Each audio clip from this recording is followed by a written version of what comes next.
ai yayi daɗi. Na gode.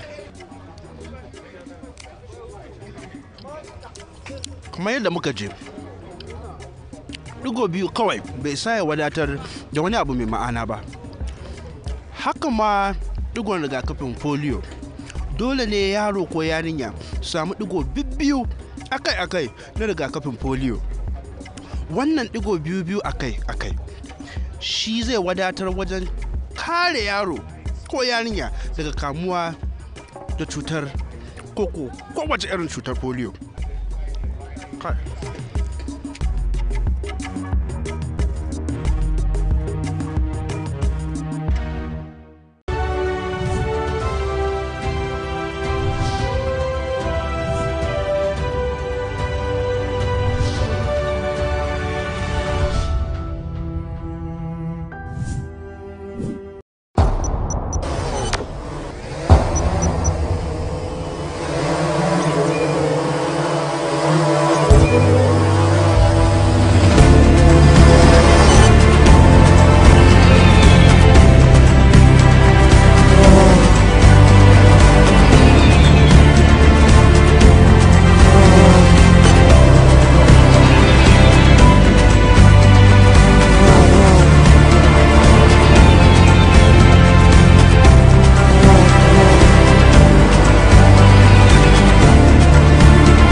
You're watching People's Television, your people's preferred station, powered by you.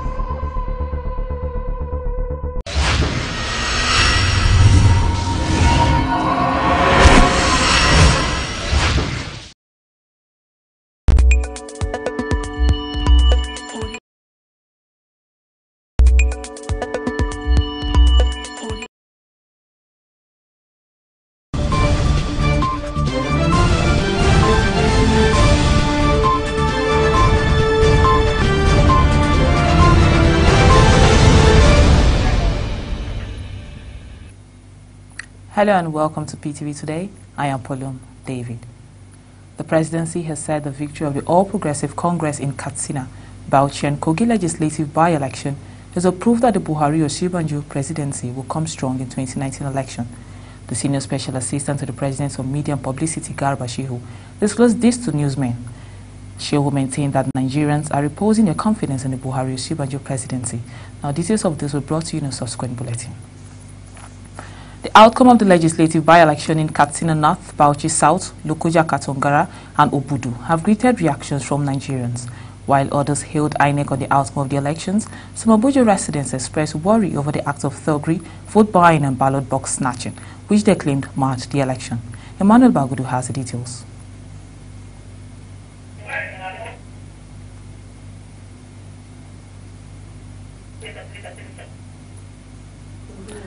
The Independent National Electoral Commission, INEC, says polling booths will be repositioned across the country. This, according to the Resident Electoral Commissioner, Wachuku Orji, is aimed at making it difficult for people to see how voters cast their votes during election. Orji said the measure is coming against the backdrop of massive vote buying reported in recent elections in the country. He described vote buying as another big threat to democracy that needed everyone to join hands with INEC to eradicate. The Independent National Electoral Commission in Akwa Ibom has urged electorates in the state to mobilize themselves in order to collect their permanent voter card. Resident Electoral Commissioner Mike Guinea told newsmen in Uyo that without PVC, one cannot vote in the 2019 general elections. The Nigerian Army has confirmed that normalcy has been restored at Maiduguri Airport. The airport was seized for 2 hours on Sunday by Riotous troops, but the army in a quick reaction described the troops as unscrupulous. This was contained in a statement signed by the Deputy Director of Public Relations, Operation Lafia Dole Theatre Command, Colonel Onyema Wachuku. Now, Wachuku said the protest by few of the unscrupulous troops happened at a time when the command was conducting a redeployment of soldiers at the Maiduguri airport. The protesters were part of the special force deployed to provide air defense and enhance security at the airport. Fire has razed about 21 shops at the fish market in Maiduguri on Sunday night.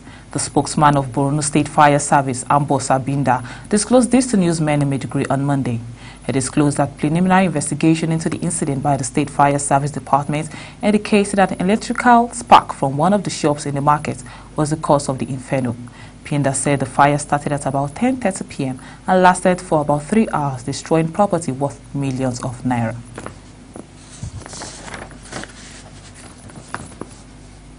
The National Emergency Management Agency said it has donated 8 trucks of relief materials to about 29,000 victims displaced by bandits in 7 villages and towns in Anka Emirate, Zamfara.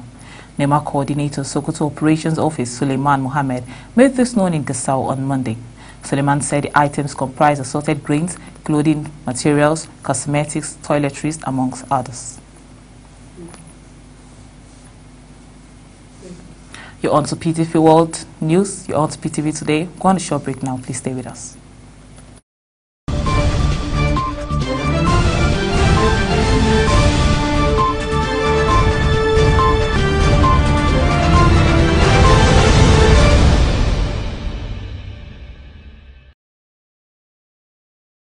Foreign scene, the Taiwanese tourist has died after being beaten in the chest by a hippo he was trying to photograph in Kenya.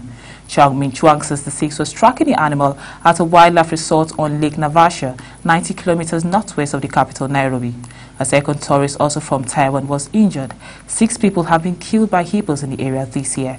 High water levels have seen hippos, the world's deadliest large land mammal, stray onto resort for pasture.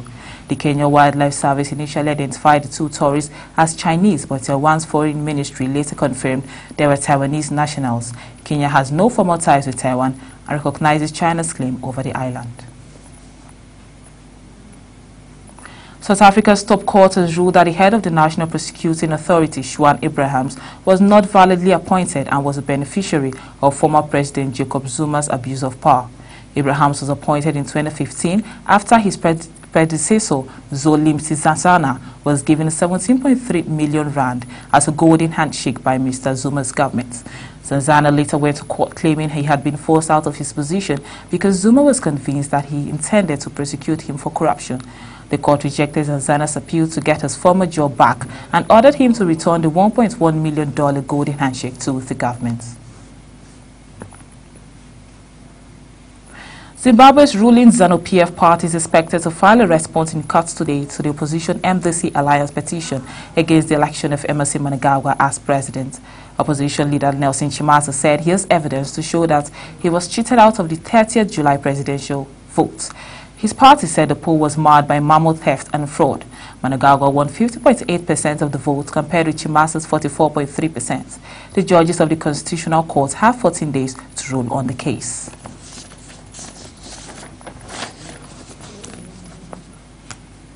White nationalists have staged a rally near the White House in Washington, but they were by far outnumbered by counter-protesters. About 20 far-right supporters attended the demonstration, which came a year after violence in Charlotte that left 1 person dead. Hundreds of chanting opponents staged their own rally nearby denouncing white supremacy and racism. The 2 sides were kept apart by heavy police presence. About 400 people had initially been expected at the Unite the Right 2 rally, but on the day, nowhere near that number took part. The white nationalists were escorted by police officers to Lafayette Square in front of the White House and were heckled along the route by a large group of counter-protesters chanting, "Shame" and "Get out of my city." Firms are struggling to recruit staff after a steep fall in the number of people coming to Britain from the European Union, a reporter said. The Chartered Institute of Personnel and Development found that about 40% of employers have found it harder to fill vacancies in the past 12 months. However, it is said a tighter labor market was boosting wages for some. It follows warning of shortages in sectors such as health and hospitality. Such Britain voted to leave the EU. Quoting official figures, the CIPD said the number of EU-born workers in Britain increased by just 70,000 between the first quarters of 2017 and 2018. And that's the size of our package. Many thanks for watching. I am Pauline David. Do stay on PTV.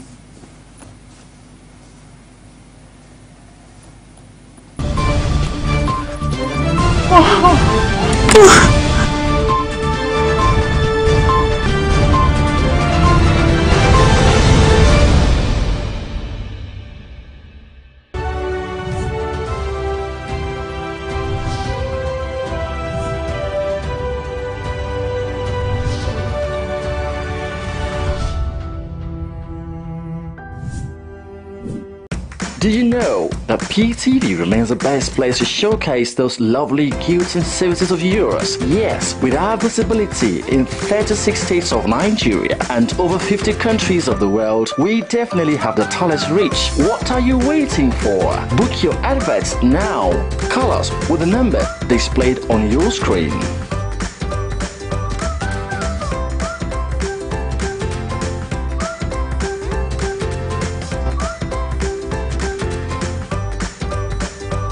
For innovative research-based analysis, fresh news and programs, join us on PTV, the People's Oriented Station, transmitting on Star Times Channel 120, showing across 36 states in Nigeria, and Channel 77 on Strong Decoder across 52 countries. Yes, you asked for it. Now you have the best of television. You can also follow us on our social media platforms showing on your screen. People's Television, powered by you.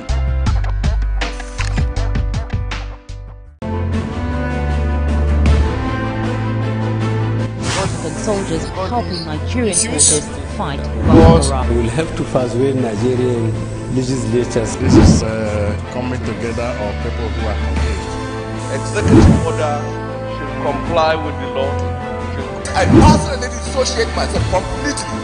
Personally. From this interview, because you have said there had hardly been any administration.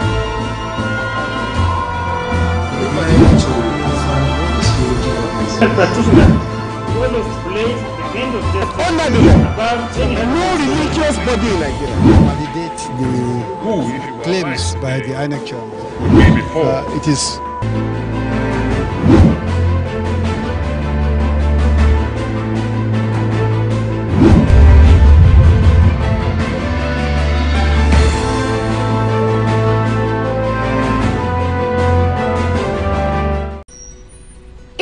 saying in Nigeria goes that at the time a cockerel matures, it begins to crow to tell the world the time of day. This makes a crucial premise for all of us who have come of age, the youths, to lend our voices to a nation set to flip a new page, like the chance to vote and be voted for, whether being a youth, a woman, or a person with disability, and to do this in unity. And to anyone who hasn't been confident enough to exercise these rights, I beg, step out of the dark and come into the light. I mean, your participating in the electoral process is significant, a moment to behold, like that cock crowing in the morning to tell about a difference. No sit down, look. Do something that will count today and be in tomorrow's books. The elections are coming. Register for and get your voter's card, your power card. As a citizen, and especially as a young lady or lad, lend your voice, use your voice, talk, say, and tell the world the time of day.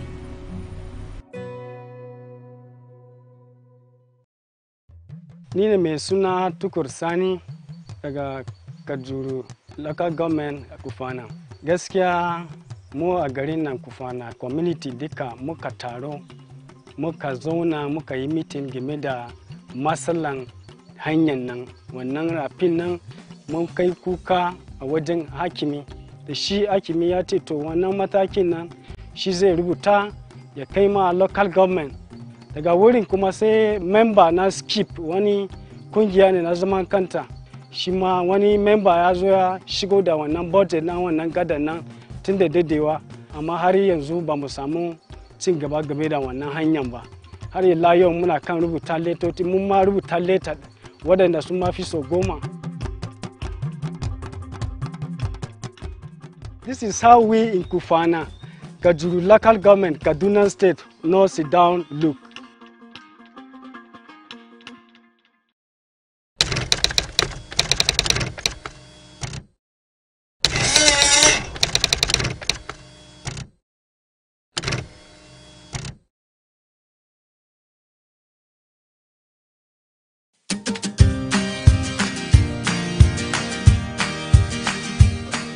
People of Nigeria, I hear say they don't back codeine. From my side, it good though as a banner, because even human being, you no go to the drink codeine. I beg, it good, make a banner. We don't want them again.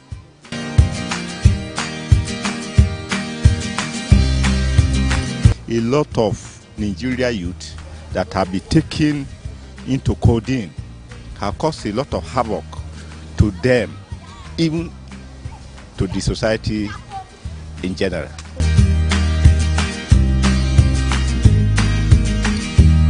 The recent ban of codeine is very amazing because that will help the Nigerian youths to face the reality and know what they're doing. Because of then, man, people are taking this codeine and they'll be very slow, they can't even help themselves out. But now that it's banned, I think they have no way to find any excuse, so they will come out, do the right thing at the right time and work for themselves.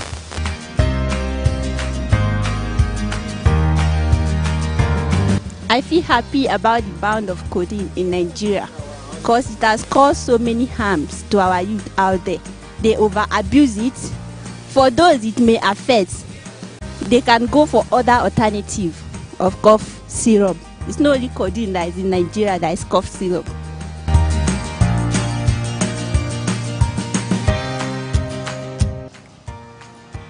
To some extent, it's okay. In the sense that the abuse is getting out of hand. You see people taking codeine as if they are drinking water, which is causing health hazards to most of us. That, I say, is not good. But think about it the other way around. I need codeine to cure me of one ailment or the other.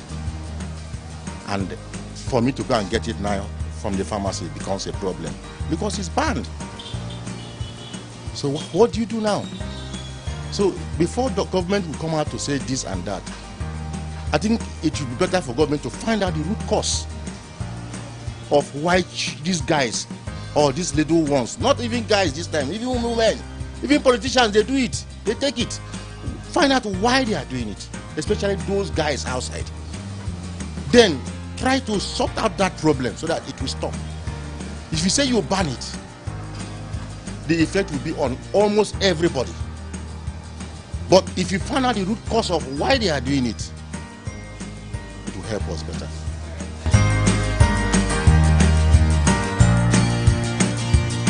I think the recent ban of codeine is one of the most positive things this government has done so far. And it's a very, very good thing because it will actually curtail drug abuse. Because if you look at Kano and Lagos State right now, they're among the highest abusers of drug, and Katsina State is a very good thing for the youth, and it will definitely grow the level of efficiency and self-sustenance in the country.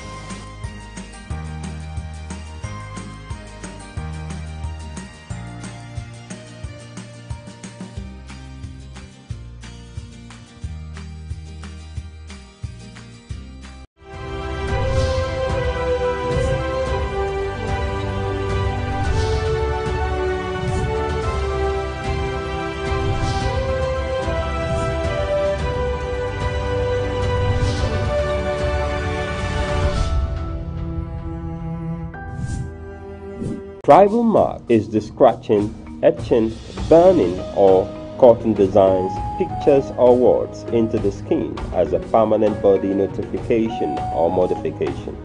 The practice of tribal marks have been in existence for hundreds of years, and they are not peculiar to Nigeria, not even Africa.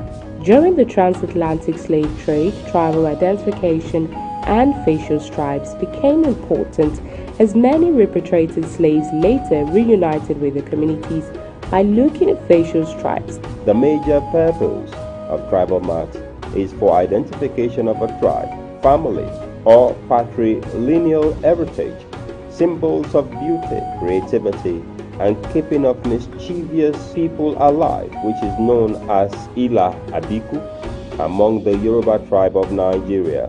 Yorubas trace the origin of tribal mark to a certain king named Shango, who sent 2 slaves to a distant country for an important mission.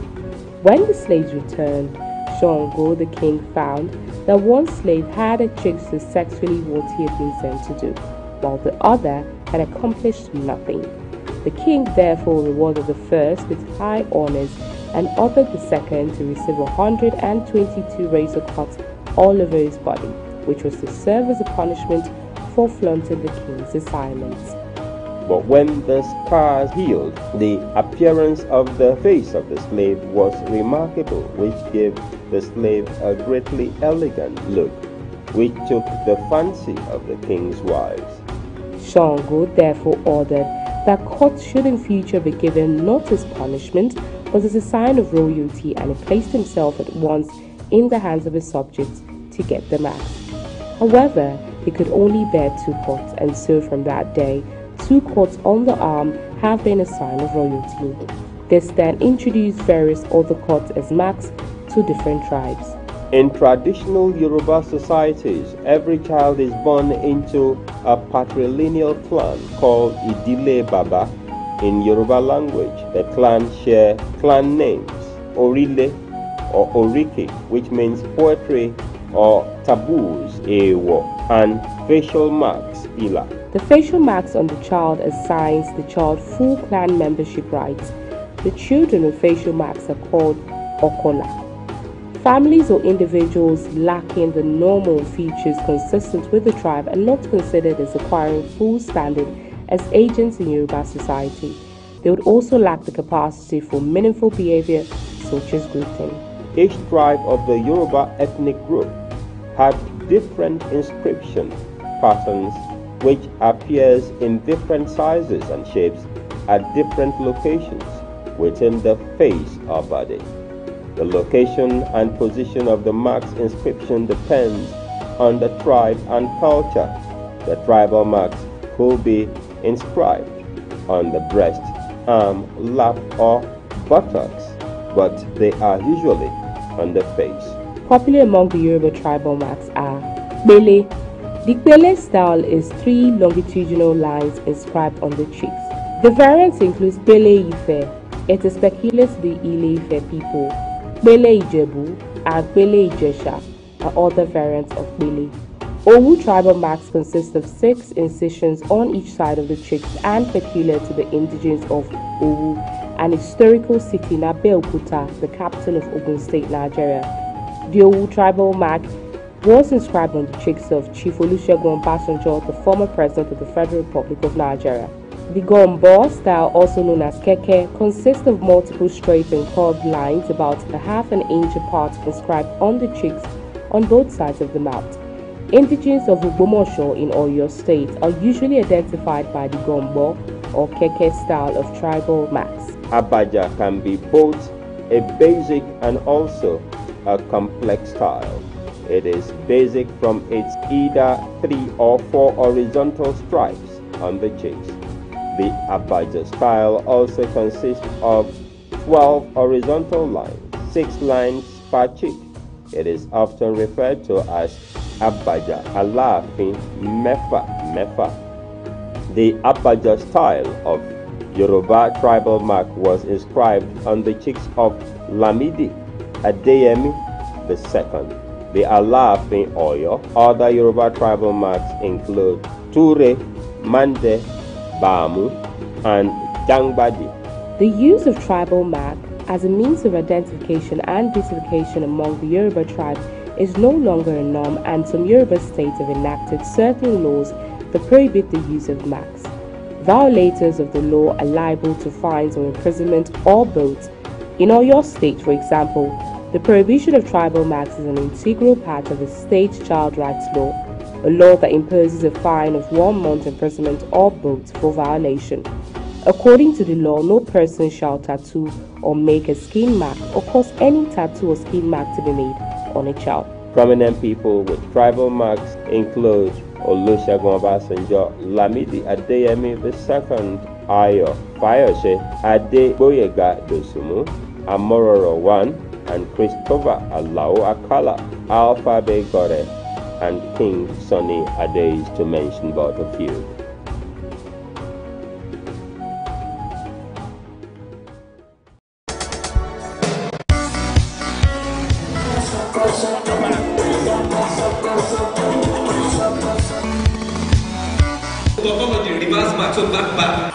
I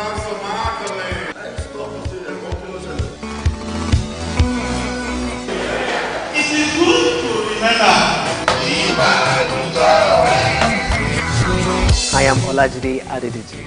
Focus on shoes like this for native because it dresses you up very nicely.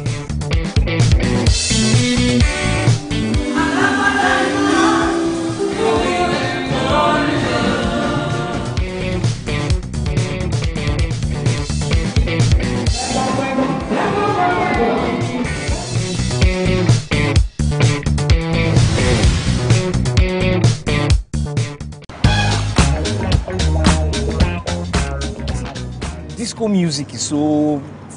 What's that word, Seth? Raz? Raz! Hang on, let me check for something. Oh. I've got some classics. Tupac. Mozart. Very Raz. What about Vanilla Ice? Also Raz. Look, guy, I need something fresh for this journey. Something to keep me alert and focused. Or else this is a solo assignment. Cool down, let me... What's this? PVC? Wait, give me that. Come. How on earth did it get there? Guy, relax now. It's not like it's of any use. Look, yes, the elections are over. But we need to keep the flames alive by playing an active part in making our voices heard. Elections don't finish, but the time to close mouth never reach. Make we get involved because now when we participate, Naija go better. What about the original soundtrack for the movie Pretty Woman?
My name is Corps Commander Wobin Ayuba Gora. I am the Sector Commander at Federal Road Safety Corps FCT Sector Command. For latest information about road safety and security, watch People's TV.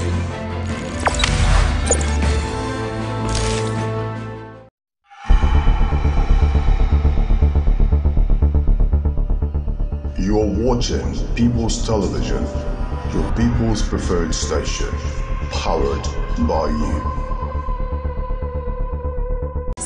On Facebook, like our page and share our posts at People's TV NG. On Twitter, follow us at PTV_NG. Follow us on Instagram at PTVNG. Watch and subscribe to our YouTube channel, People's TV. Visit our website, www.ptvng.com. Subscribe now and join the conversation online. People's TV, People's Preferred Station.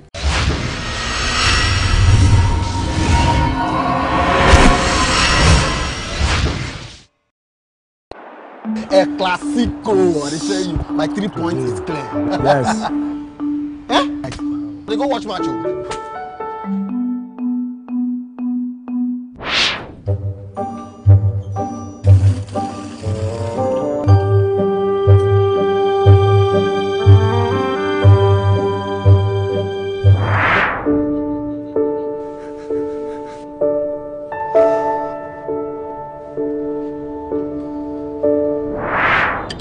Okay, what do you want me to do about it?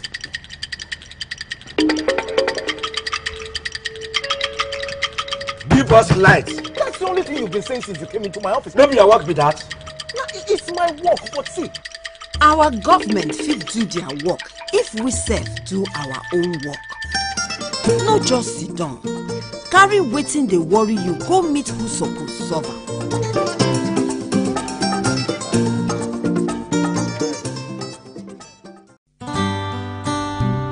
Oh my God!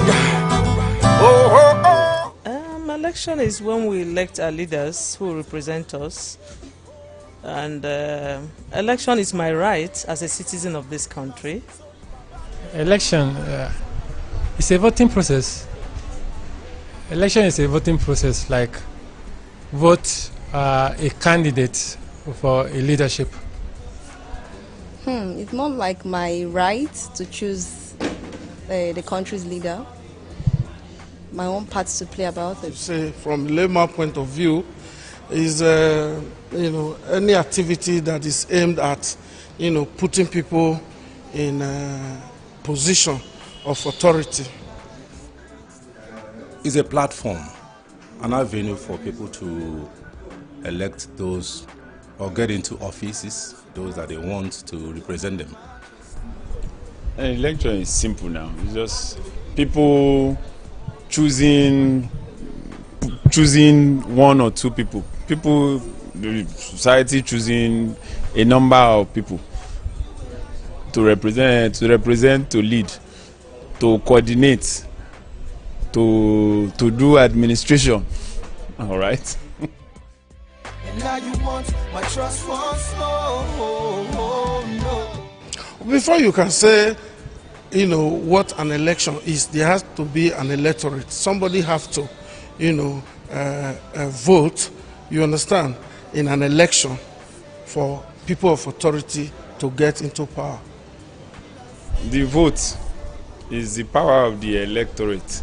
All right, so the people brings their power to the table during an election. That's what it is. I think it's more like us having a say of who goes there to represent us, of who we talk to, that will guide us aright, and give us the benefit of that. Oh, let me not use the word a past one. Or give us the benefit that what we need is what we're going to get.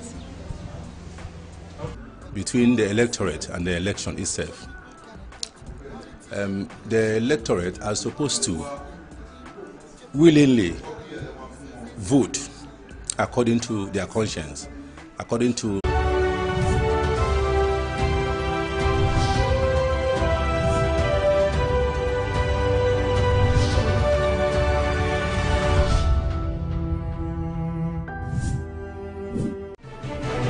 on topical issues as always. Nigeria right now. Come along.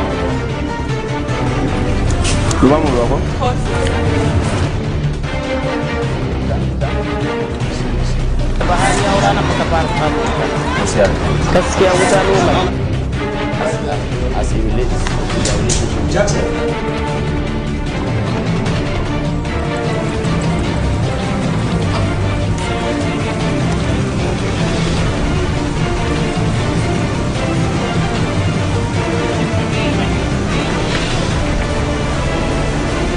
So that's it. This is Nigeria right now.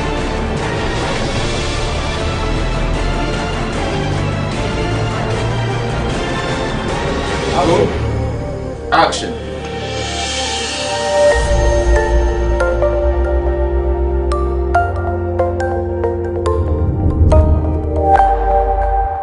Yes, this is Nigeria right now with Vixen Irebu, and of course we're at Honorable Tony Nwolo's place. Tony Nwolo is the sponsor of the Not Too Young to Run bill.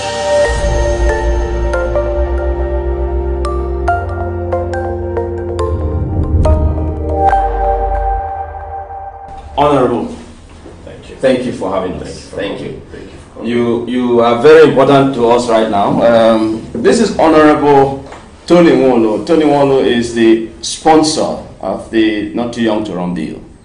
Honorable, thank you. How did you manage to think out, or even to convince yourself about sponsoring the Not Too Young to Run bill? Because the president in his democracy address talked about to sign that bill. That became an issue, and that's why we're here in your place. Yeah, it was born out of the genuine passion to have the young people occupy our political space. There's been a great injustice done to the young people of this country. I feel we get to play in most other spheres, but you hardly see any of us, just few of us in the political space.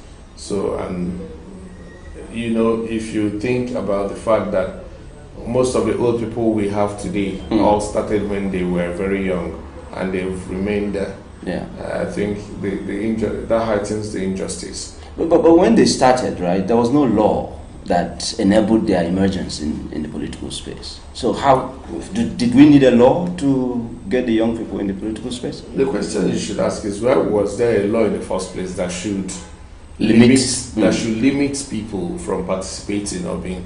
If we agree in the Constitution, the drafters of the Constitution deemed it right that at 18 you're eligible to vote. Why didn't they also allow 18 to be voted for? So, but in this bill, is 18 eligible to be voted for? No, in this bill, 18 is not eligible, but we've reduced that, and we hope, it's my desire that somehow the next assembly will continue to improve upon this until we get it to that which is obtainable in most other climes. We're not saying that we're hoping to see an 18-year-old occupy the position, but to leave the space for anybody to why would you want to aspire? Good. Why would, what in their own thinking made them limit or set the limit they did? But that will also be queried in the future when they come with, let's allow 18, since 18 is eligible to vote. Someone will also ask, what were they thinking? You know, even limiting 18. How old was Gowon and Co? Gowon was even in the military when they started. So why is it that in the civilian, the democratic setting, you now have the age being applied? How old was Obasanjo? How old was T.Y. Danjuma? How old was Ojukwu when he took us to war? That is exactly my point. So why is it that when it got to democracy, the drafters limiting the why do we have that? If not just an outright injustice to the young people of this country. But I was also wondering that the president would have just announced on Democracy Day that congratulations, Nigerians, especially the young people, that the bill, you know, the Not Too Young to Run bill, I have assented to it. But this one is still another promise. And you're a member of the APC. No, I'm a member of the PDP. Oh, you're a member of the PDP? Yes. I asked because I thought it would have been a good gift for Democracy Day. It's not bad. It's not late yet. If Mr. President has announced that in the next couple of days he's going to sign the bill, it's good enough. If days run into weeks, then you begin to ask, why didn't you keep to your promise? But if Mr. President has simply said, in a matter of days, this could be tomorrow, this could be next tomorrow. True. This could be Saturday. We still have this week. And this could be after May 2019. No, I don't see that. I don't think that's what Mr. President meant when he said so. I would want us to, first and foremost, I want to commend Mr. President for that bold step. At the same time that I've commended the respective state assemblies that assented to the bill and the National Assembly itself for the support. This bill wouldn't have seen the light of the day without the National Assembly supporting it. The leadership of the both chambers stood by this bill. It made this bill break a record. It became the first bill that was hastily, it was the fastest to go through the second reading in the history of the National Assembly. But I'm also wondering, you're young, and how did you get to the political space? Because lots of young people do not care about politics. So with this bill right now, how will that... Would I really agree with you that most young people don't care? I think they do. The problem is sometimes mentoring. Some young people they also need some form of direction, which is not a wrong thing. If from different formations, the churches, the mosques, our social gatherings, we begin to let people understand the need for them to participate actively in politics, because that lies the decision that would affect their future. You know, I think we have a vibrant young generation that are upwardly mobile. And all you need is just that thing, and they will key into it. And that's what we've seen with the Not Too Young to Run. Many young people have keyed in from different, funny enough, young Nigerians in different states persuaded their assemblies to ensure that this is passed. Most of them held rallies in many states. Will you say the Not Too Young to Run bill, inspired the avalanche of young aspirants for presidential position in 2019? It did. And the funny thing about it is that even the older politicians are not telling you that they are also not too young to run. Or they are telling you that they are not too young to run compliant. No, they're not too young to run compliant. Because I've seen in some posters that are coming out of. We're not trying to remove them from power. All what we're trying to do is also to let them understand that yes, there should be room. There should be space. Let that space be there for the younger generation.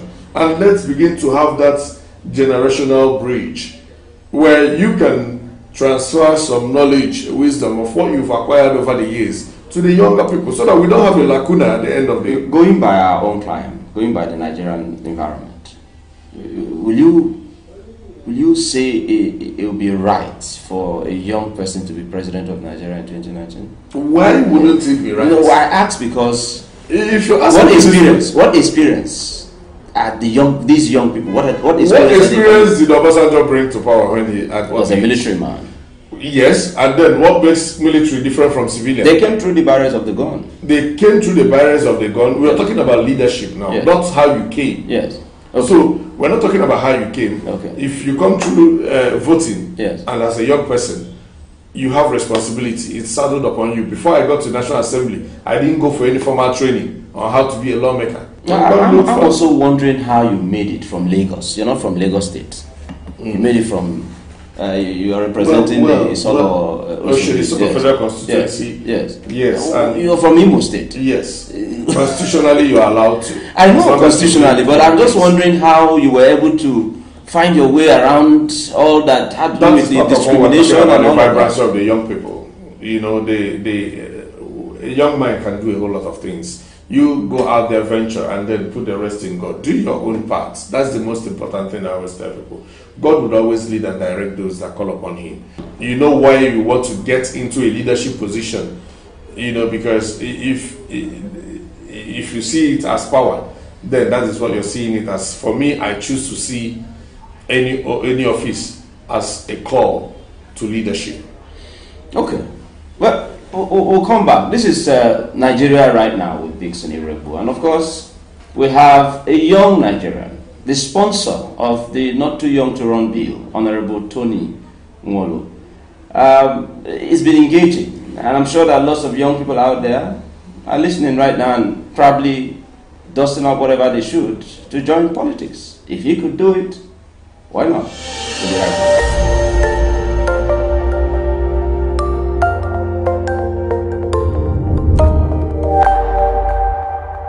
Nigeria Right Now, poised to engender patriotism. I ask my colleagues, my friends, that I endorse this program, and I want them to continue to patronize this program so that people out there would know exactly what is happening to Nigeria right now. I advise Nigerians all over to watch Nigeria Right Now. Well done, and keep up the good work.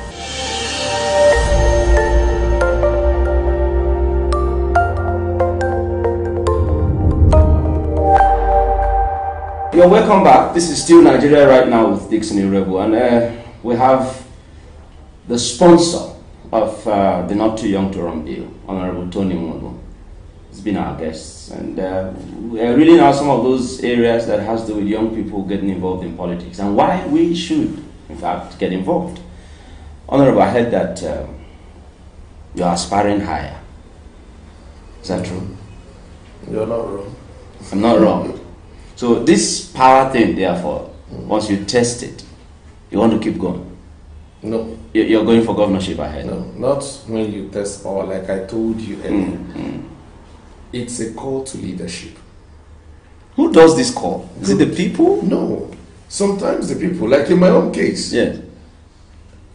I was far away in Harvard when, young people organized themselves across the 27 local governments. They came out in their thousands, in their droves. I was touched. That's Imo now. In Imo State. Imo State. Yes. You know, they came out, organized themselves. I can ask you to do your independent inquiry and investigation. The people that came out, I've never met any of them before. Not one. Not one of the individuals have I met. They come out in thousands. They came out in thousands. I was in Harvard when the pictures broke out. Asking that what? That I should return home and run for governorship in the States.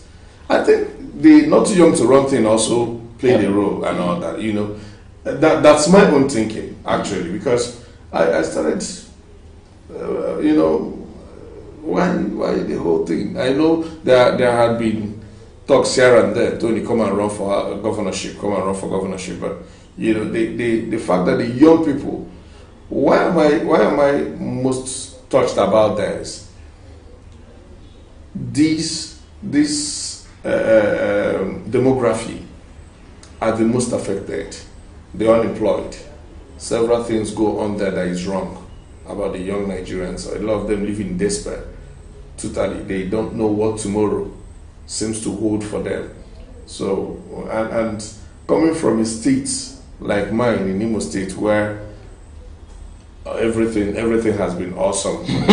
That's my state too. Yeah, you know, so Imo State is not a state where you're called to come and run for governorship and you clap and dance through. Yeah. You know, it's like when somebody calls you, they understand the enormous job or task ahead. They know that the state needs to be salvaged. They know that the state is at the brink of collapse. You understand? It's a state that is sinking deep. But Honorable, you see, I'm wondering, why haven't we heard someone like you say something about the administration? Yeah, the kind of leadership that we have in the state. It is very convenient for most politicians to do so. So run down people. No, I don't. You don't? No, I don't. Even when you are in the opposition? When I'm in the opposition, I believe that there are two things that would always happen to every person that finds himself in a position of leadership. One is that posterity will judge you when you're done. Two is that the electorates would have their votes to decide during the next poll. Those are the two things you can do. Other than that, the other constitutional things is if you think the person has committed impeachable offenses, then the State Assembly will do their job. If so when in the opposition, you couldn't engage, you couldn't make the government in power to like realize that people are watching. But obviously, because he got to a state where it was like a shameful thing to come from Imo State. Obviously, you know we have leaders that lead with impunity. We have rulers, not leaders. We have people that are power drunk. We have persons in power that appear to suffer from some hearing impairment. Is that the way you would describe the current leadership in Imo State? The current leadership in Imo State is, the only way I would describe it is something I told you. After he leaves office, posterity will judge you. No, describe for me. You're from Imo State. Yeah. Are you appalled in any way by the state of things in your state? Who shouldn't be? If you are, what is the state? How will you describe the current leadership in Imo State? In your own words. You know, I have seen people use clueless. I don't want to say clueless. It's already said already. Would I say rudderless? No. I think everything you're asking me is already out there in the public. In a state where pensioners are not paid, civil servants are not paid, infrastructure is decaying. Those that you inherited has decayed under you. And let me tell you one truth. When you talk about administration, like I said earlier, it is very convenient for any other person, most politicians, to sit down, take a swipe at to curry public sentiments. I am not that kind of politician. I am not focusing on what the current administration has done right or wrong.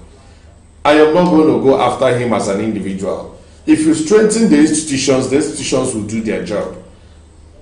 I don't think it's about going after people like most people do. Let me get into office and then I'll jail you. It is not you. You're not the state.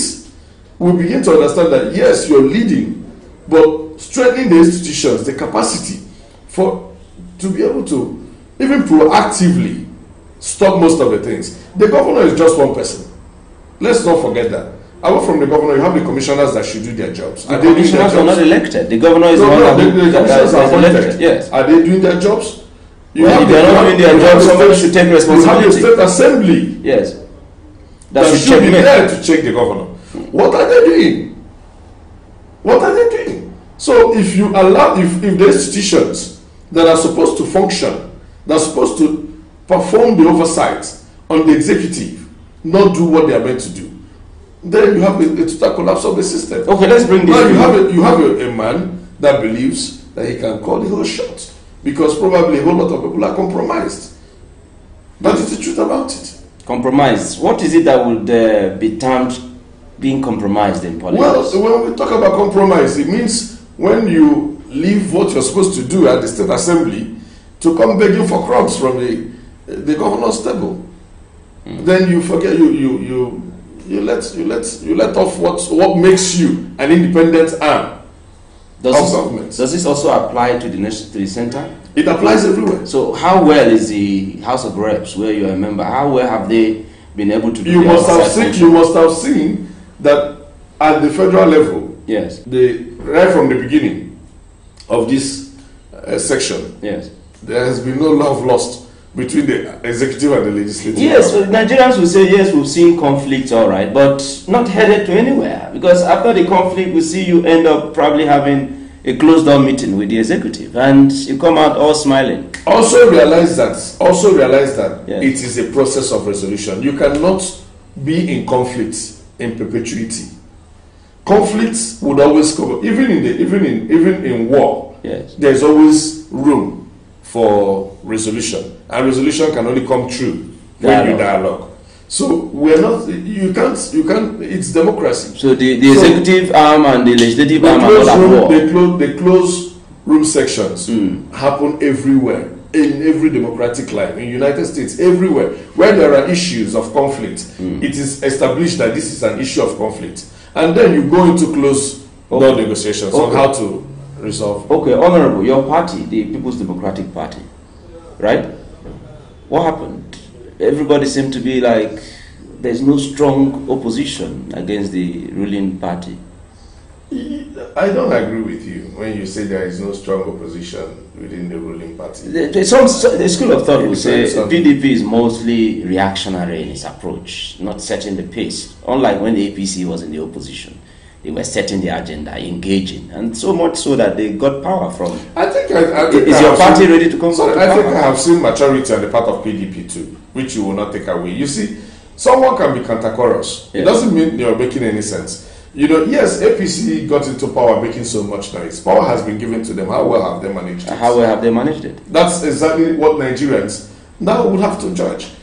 You know, it's not enough for someone to make noise. I want this cup, I want this cup. I want this cup. If I get this cup, I will perform magic, I will do this, I will do that with this cup. Okay, fine. You've told Nigerians, cried and wailed, you wanted this cup. Nigerians have handed you over this cup. Do what you want to do. It is not left for Nigerians to make their choice. Like I keep saying, at the end of the day, the ultimate decision lies with the electorate. It is not just enough for anybody to turn around and condemn the government in power or anybody or any politician in power. The question is, how well have you done when you were supposed to vote? Most times I also take this back to the electorate. Any politician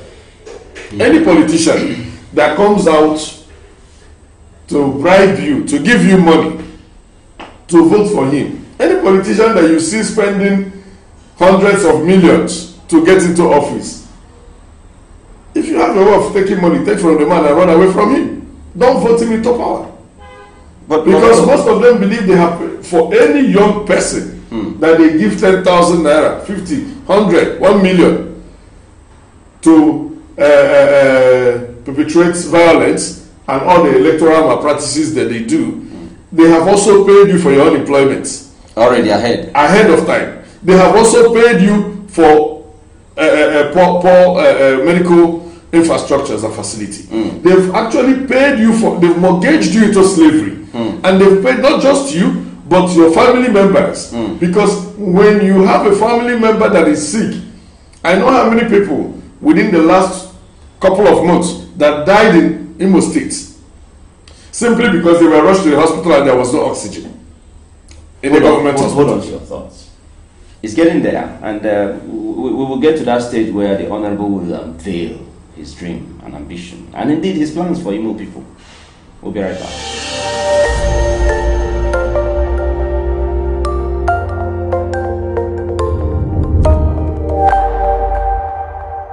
So you're saying that transparency governance is what you want to do? Transparency and prudency.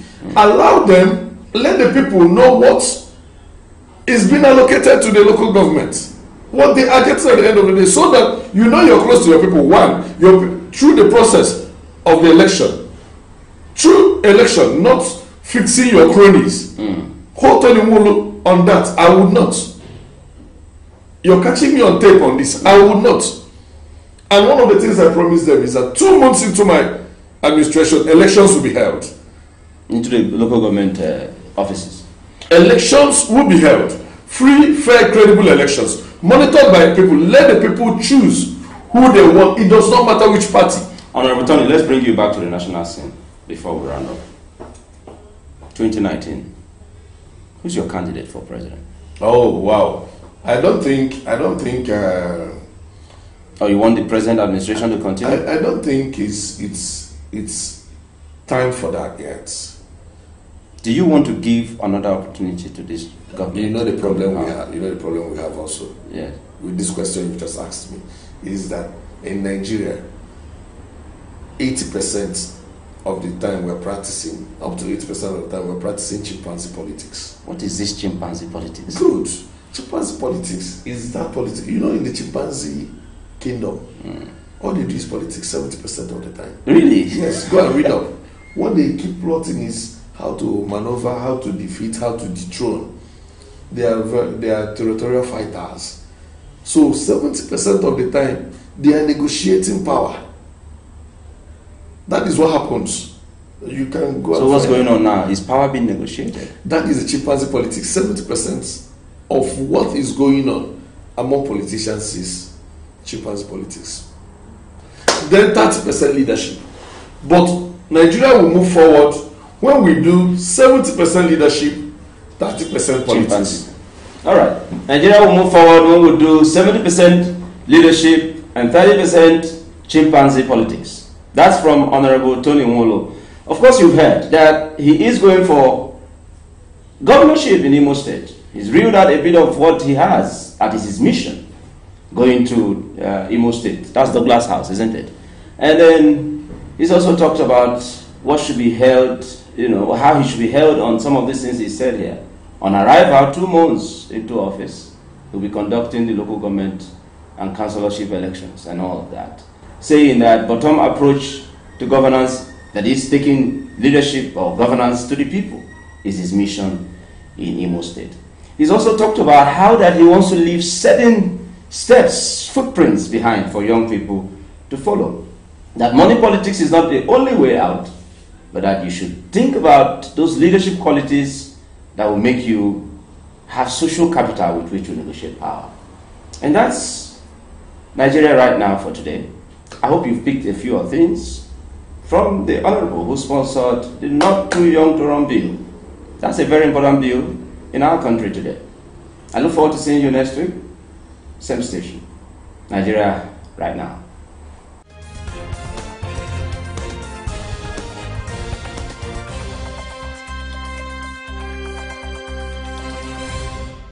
Did you know that PTV remains the best place to showcase those lovely goods and services of yours? Yes, with our visibility in 36 states of Nigeria and over 50 countries of the world, we definitely have the tallest reach. What are you waiting for? Book your adverts now. Call us with the number displayed on your screen.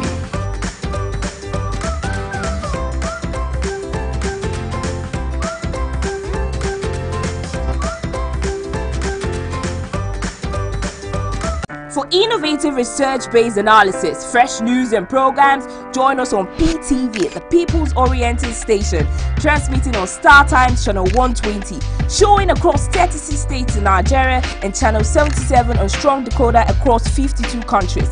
Yes, you asked for it. Now you have the best of television. You can also follow us on our social media platforms showing on your screen.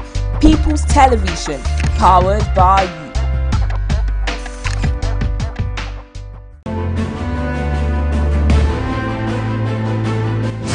Soldiers helping Nigerian forces fight Boko Haram. We will have to persuade Nigerian legislatures. This is coming together of people who are confused. Executive order should comply with the law. I personally dissociate myself completely. From this interview, because you have said there had hardly been any administration.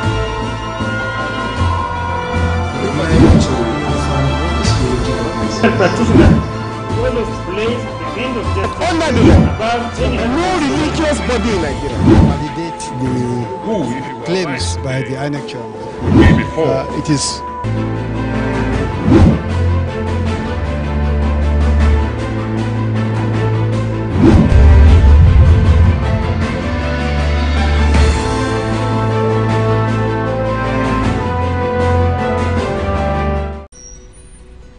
saying in Nigeria goes that at the time a cockerel matures, it begins to crow to tell the world the time of day.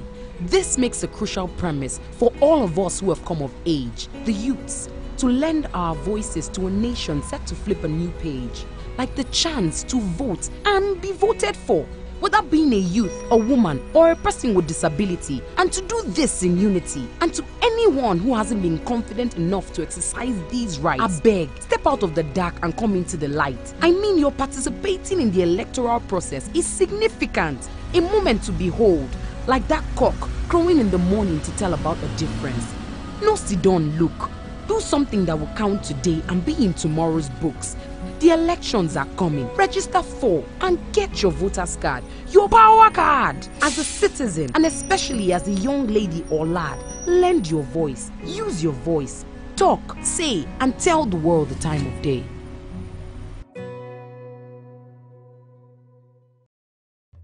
Ni ne mai suna Tukur Sani daga Kajuru local government a Kufana. Gaskiya mu a garin nan Kufana community duka muka taro muka zauna muka yi meeting game da matsalan hanyar nan, wannan rafin nan mun kai kuka a wajen hakimi da shi hakimi ya ce to wannan matakin nan shi zai rubuta ya kai ma local government.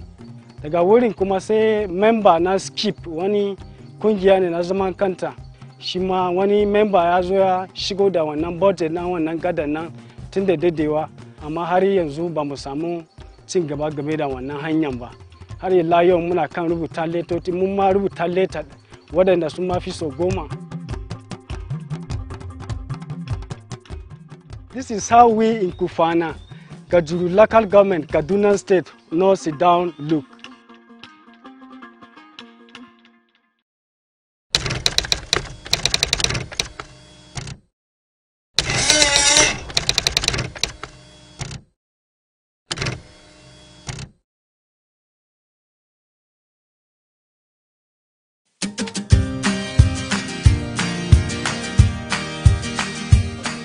People of Nigeria, I hear say don't back Odin. From my side, the good as the banner, because even human being, you no go to the drink Odin.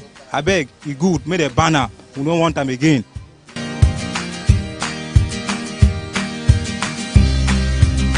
A lot of Nigeria youth that have been taken into codeine have caused a lot of havoc to them, even to the society in general.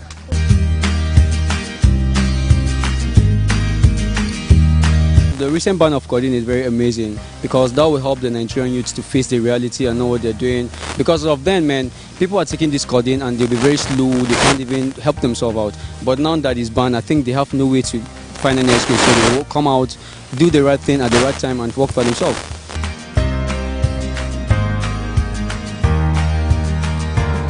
I feel happy about the ban of codeine in Nigeria because it has caused so many harms to our youth out there. They over-abuse it. For those it may affect, they can go for other alternative of cough syrup. It's not only codeine that is in Nigeria that is cough syrup.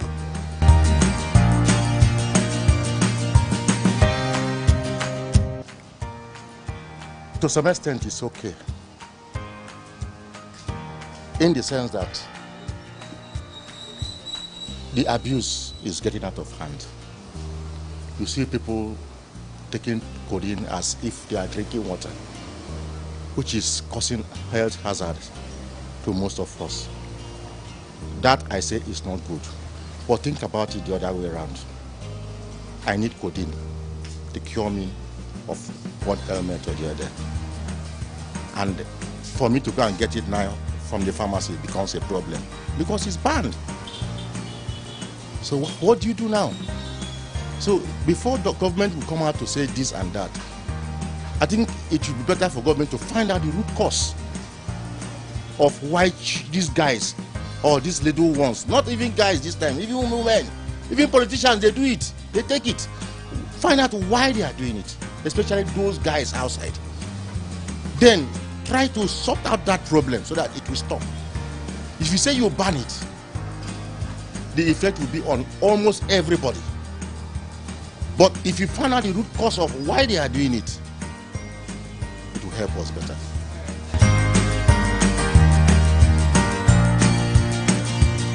I think the recent ban of codeine is one of the most positive things this government has done so far. And it's a very, very good thing because it will actually curtail drug abuse. Because if you look at Kano and Lagos State right now, they're among the highest abusers of drug, and Katsina State is a very good thing for the youth, and it will definitely grow the level of efficiency and self-sustenance.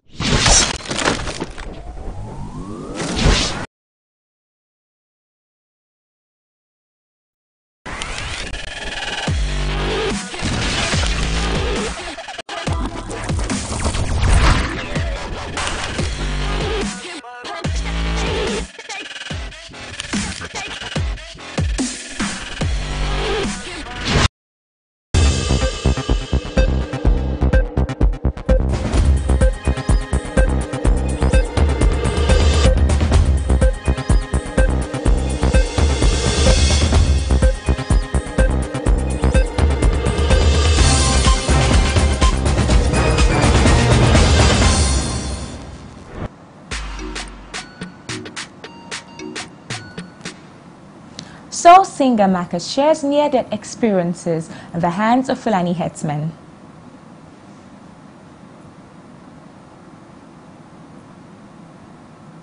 Actress Omoni Oboli says growing up in a broken home inspired moms at war.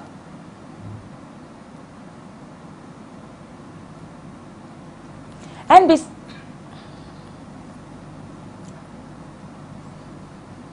finds that's not my story, but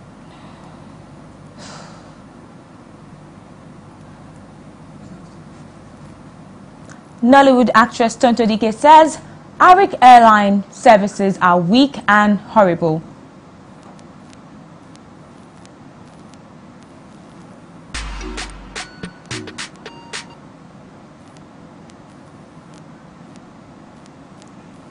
Hello and welcome to E360, brought to you by MTN. I am Joy Oche. And as expected, a lot has gone on over the weekend, and I'm so excited to fill you in on the latest. Now today, soul singer Maka says she's still in shock as she has come out to share her near-death experiences in the hands of Fulani headsmen. The soul singer revealed her ordeal on her Twitter page on Sunday.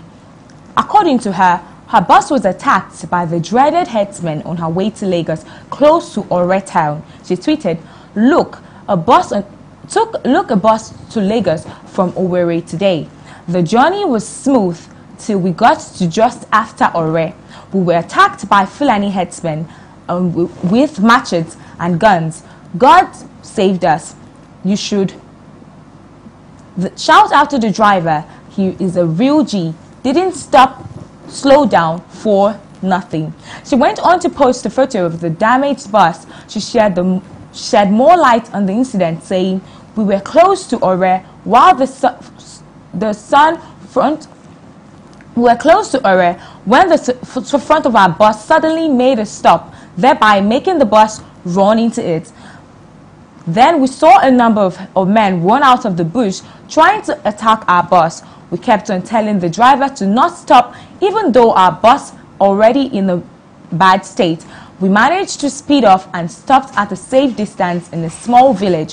When we told the villagers what happened to us, they confirmed that the men were all actually Fulani headsmen who had been operating in the area for a while now.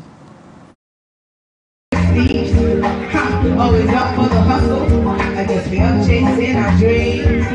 5 a.m. to sundown, Lagos until sundown. Rain or storm and weather, we ain't stopping never.